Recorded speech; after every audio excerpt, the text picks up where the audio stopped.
السلام علیکم ورحمۃ اللہ وبرکاتہ۔ میرا نام قاری محمد عادل ہے۔ آپ ہمارا یوٹیوب چینل قاری محمد عادل دیکھ رہے ہیں۔ آج ہم نورانی قاعدہ کورس کلاس نمبر 8 لیں گے۔ اس سے پہلے میں نے 7 کلاسیں لی ہیں، آپ وہ میرے چینل پر دیکھ سکتے ہیں۔ آج ہم تخت نمبر 3 سوم اس کو کہتے ہیں حروف مقطعات۔ اور مقطعات کا مطلب مختصر یہ ہے کہ اس میں ہر حرف علیحدہ ادا ہوتا ہے۔ دوسری خصوصیت اس کی یہ کہ اس کا معنی اللہ رسول جانتے ہیں، آج تک کسی مفسر نے اس کا معنی بیان نہیں کیا ہے۔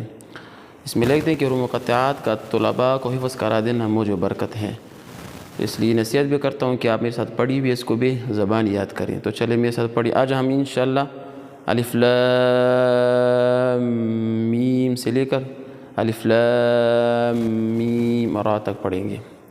تو چلے میرے ساتھ پڑھیے۔ اعوذ باللہ من الشیطان الرجیم، بسم اللہ الرحمن الرحیم، الف لام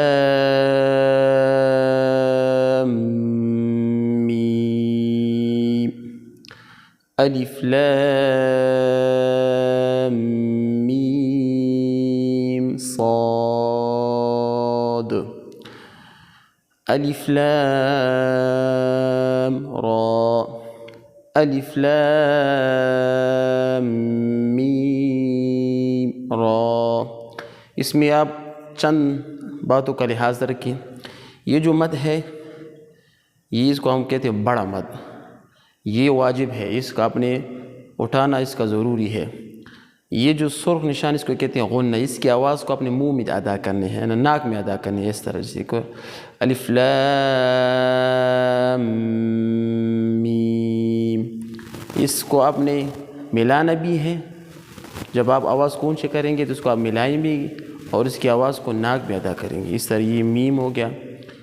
اور یہ الف لام را اس کو علیحدہ ادا کرنا ہے، الف لام را۔ صاد کو بھی موٹا پڑھنا ہے، را کو بھی موٹا پڑھنا ہے۔ اس کو 1 الف کے برابر اونچا کرنا ہے، اس کو اپنے 5 الف کے برابر اونچا کرنا ہے۔ یہ 1 الف اور 5 الف کیا ہوتا ہے انشاءاللہ آگے کلاس میں اس کی میں اب تفصیل سے آپ کو اس کا طریقہ بتاؤں گا۔ السلام علیکم ورحمۃ اللہ وبرکاتہ۔